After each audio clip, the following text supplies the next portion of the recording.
नमस्कार, यूपी मिश्रा का इनसाइड झारखंड की ओर से जोहार। इंगे यूपी मिश्रा मुस्ता खान।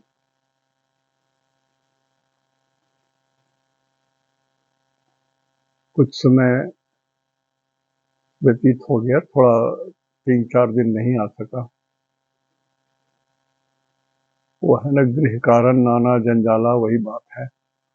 और फिर मैं शाम का समय ही रिकॉर्डिंग करता हूँ और इसी में कुछ तो अव्यवस्था हो जाती है, कुछ मेरे अपने कारण से भी। स्वास्थ्य भी बिल्कुल ठीक है, पहले जैसा महसूस भी कर रहा हूँ और उतने स्टेमिना से मैं काम भी कर पा रहा हूँ।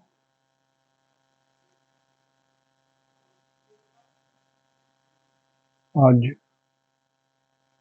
जो आ जाने का एक कारण भी था और वेट करना हमको अनुचित लग रहा था। आज मैंने 4 तारीख को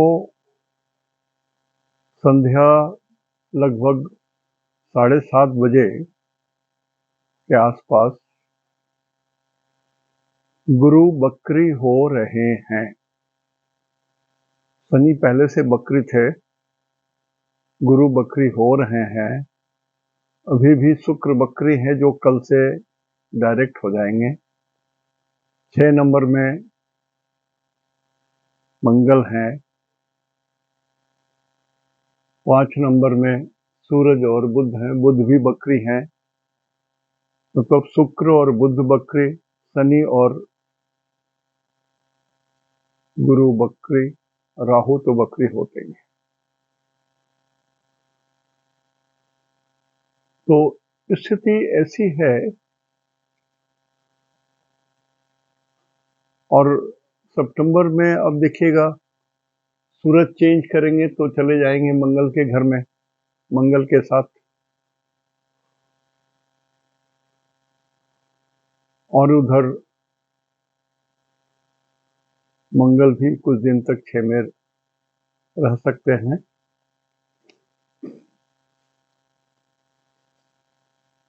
3-10 तक मंगल भी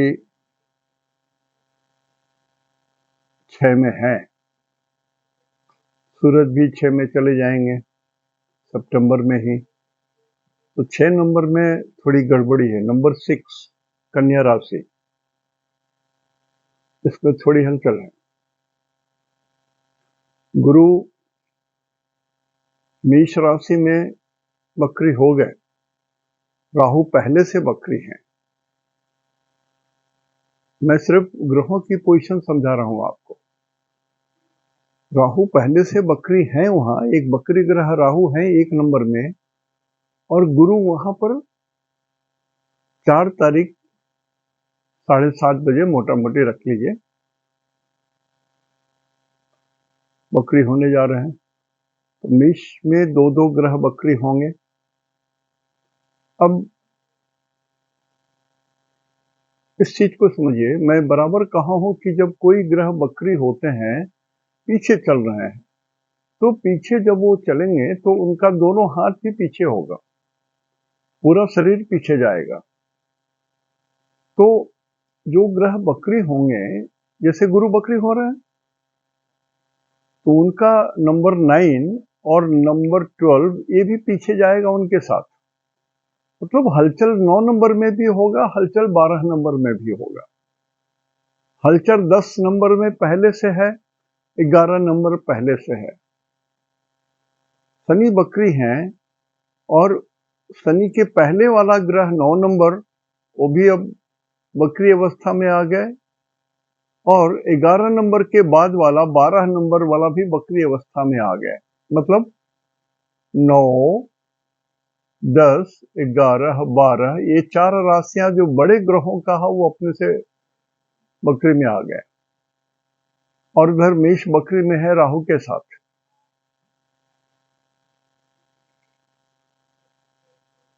तो इतने सारे ग्रह जब बकरी हो जाते हैं, और आपस में 6-8 के भी रिलेशन में आ जाते हैं या द्वादश के भी रिलेशन में आ जाते हैं, तो ऋषियों ने इस स्थिति को बहुत फेवरेबल नहीं कहा है, बहुत फेवरेबल स्थिति नहीं कहा है इसमें। तो जिनका, और एक बात और समझ लीजिए कि कोई ग्रह जहां वक्री होते हैं, वो जिस हाउस के लिए वो अष्टम पड़ता है, जैसे गुरु 1 में वक्री हो रहे हैं, तो वो 7 नंबर से 1 2 3 4 5 6 7 तक हो गए, लेकिन 6 नंबर से अष्टम भाव में आएंगे, कन्या से अष्टम भाव में आएंगे, 1 2 3 4 5 6 7 8। तो यहां तो वो जो हलचल करेंगे सो करेंगे, लेकिन 6 नंबर से भी मृत्यु के घर में जाएंगे। सोचिए, तो थोड़ा ब्रॉडर वे में सोचिए तो आपको समझने में आसानी होगी। पहले तो जैसे मैं यहाँ ग्रह बनाया हूँ और लिखता हूँ, मैं 6-8 रिलेशन को जरूर लिखता हूँ। आप देखे होंगे बहुत बार मैं 6-8 रिलेशन को जरूर लिख देता हूँ। द्वादश का भी लिखता हूँ, यहाँ पर अभी नहीं लिखा हूँ। जैसे शुक्र और सूरज द्विदाद स्थिति में है, शुक्र से सूरज और बुध द्वादश है, मंगल से भी सूरज और बुध द्वादश है। तो द्वादश की भी स्थिति अच्छी नहीं मानी गई है, माने भूकंप वगैरह से पीड़ा इसमें आ जाती है, और प्राकृतिक प्रकोप भी इसी में आ जाता है। बहुत सारे ग्रह जब वक्री हो जाएं तो आकाश की स्थिति थोड़ी नाजुक हो जाती है, और ग्रह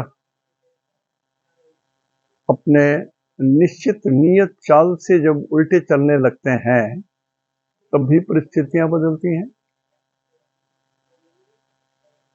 तब भी परिस्थितियां बदलती हैं। तो इस चीज को समझिए जरा।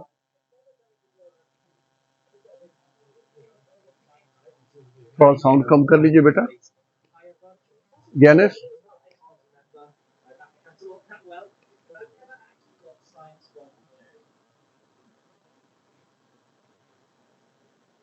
साउंड कम कर लीजिए प्लीज।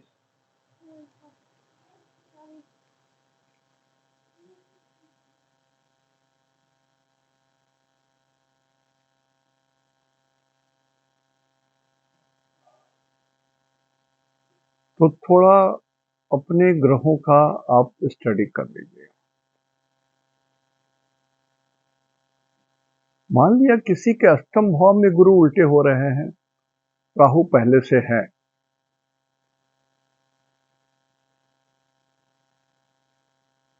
ये 6 नंबर से अष्टम में है ना गुरु, तो कन्या राशि वालों को तो बहुत सावधान रहने की जरूरत है।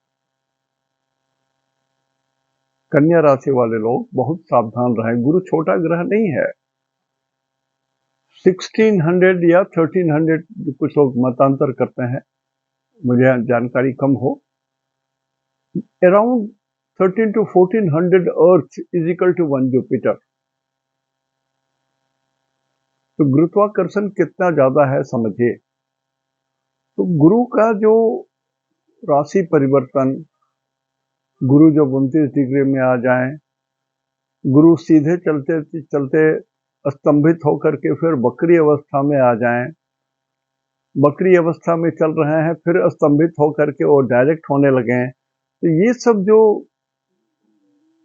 ग्रहों के परिवर्तन चाल में होने लगते हैं, तो कुछ आकाश में भी परिवर्तन उनके गुरुत्वाकर्षण के कारण होता है।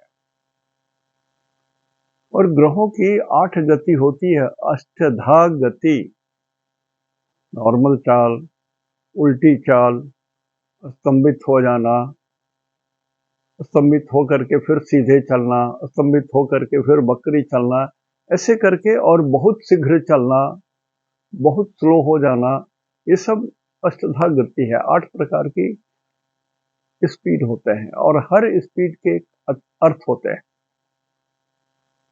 जब आप खुद अध्ययन करने लगिएगा तो हमको बोलने की जरूरत नहीं पड़ेगी, कारण कि ये सब एक एक छोटा छोटा विषय छोटा नहीं है, बहुत बड़ा बड़ा विषय है। अब थोड़ा मैं लाइन से हट के बात करता हूं। गुरु माने गॉड, ईश्वर। आपके कुंडली में सीधा ईश्वर को दिखाने वाले ग्रह जुपिटर हैं और नहीं तो बुध हैं,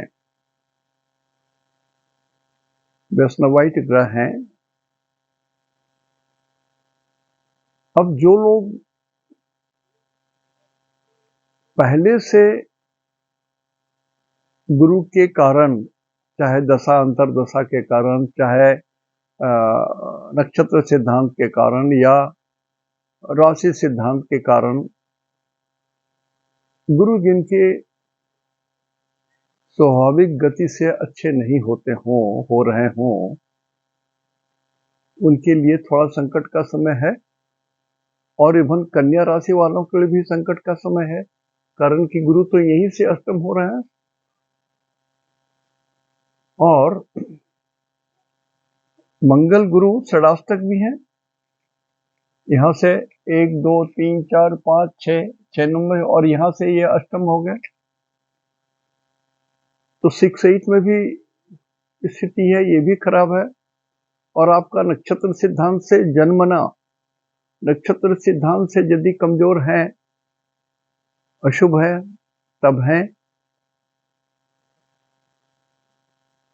यह ग्रह 29 डिग्री में आ गए हैं जन्म के समय में, तभी तो ये सब चीज थोड़ा समझने की बात है, कारण कि इतने सारे 12 राशियों में क्या प्रभाव पड़ेगा, गुरु चेंज हो रहे हैं। तो मैं सबसे बड़ी बात बोल रहा हूं, नक्षत्र सिद्धांत से समझ लीजिए, नक्षत्र सिद्धांत से समझ लीजिए। गुरु का नक्षत्र पकड़िए, किस नक्षत्र में है गुरु। जैसे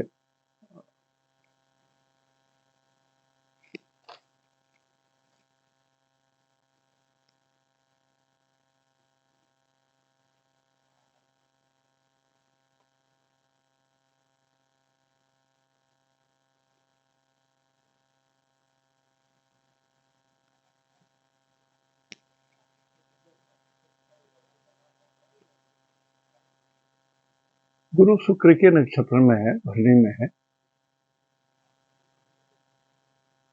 तो आप शुक्र को जन्म तारा में रखिए, जन्म तारा के नीचे शुक्र लिखिए, और फिर जन्म संपद विपद क्षेमा प्रत्यारी, ये गोल में जैसे मैं बोलता हूं इसे लिख दीजिए। और यहां से शुक्र, सूर्य, चंद्र, मंगल, राहु, गुरु, शनि ऐसे करके बैठाइए, जैसे अब मैं बैठाता हूं ऐसे बैठा करके। गुरु जब तक भरणी नक्षत्र में है तब तक आपको सावधान रहना। अभी मैं आज चूंकि चंद्रमा अश्विनी नक्षत्र में है, उसके हिसाब से मैं सारी चीजें लिखा हूं, आज के हिसाब से, मतलब 4 तारीख के हिसाब से। और 4 तारीख गुरु चेंज हो रहे हैं, गुरु की गति चेंज हो रही है, उल्टी गति हो जा रही है, तो एक झटका है। कारण कि शनि तो उल्टे चल रहे हैं, अभी लोग सेटल डाउन हो गए होंगे शनि से, तो अब बाहट इतनी होती कि क्या क्या ना बताऊं वाली बात हो जाती है हमारे साथ। अब देखिए, भगवान जागृत हो जाएंगे तो शादी ब्याह का लगन शुरू होगा। अभी तो भगवान सुप्तावस्था में है, और गुरु यदि उल्टे चलते रहेंगे तो बहुत सारी शादियां जो बिना कुंडली मिलाए हुए, बिना ढंग से कुंडली मिलवाए हुए, बिना एस्ट्रोलॉजर के, पंडित जी माफी मांग रहा हूं आप लोगों से, आप पंडित जी हैं, आप क्रिया कर्म और कर्मकांड के मालिक हैं, आपके चरणों में मेरा प्रणाम। आप एस्ट्रोलॉजी के मालिक नहीं हैं। तो जो गुरु जी जिनको एस्ट्रोलॉजी का पूरा ज्ञान ना हो, प्लीज दखल नहीं देंगे, नहीं तो बहुत सारी शादियां विघ्न में पड़ जाएंगी और जोड़े रोते रहेंगे और आपको श्रापते रह जाएंगे, आप भी श्राप में आ जाएंगे। तो मैरिज में भूल होने की बहुत सारी संभावनाएं हैं गुरु बकरी हो जाने से। अभी भी जो लोग कुंडली मिला रहे होंगे या आपस में बातें कर रहे होंगे, थोड़ा आपको एस्ट्रोलॉजी का सहारा लेना पड़ेगा, गुरु के बकरी होने के कारण। ये ध्यान दीजिए। तो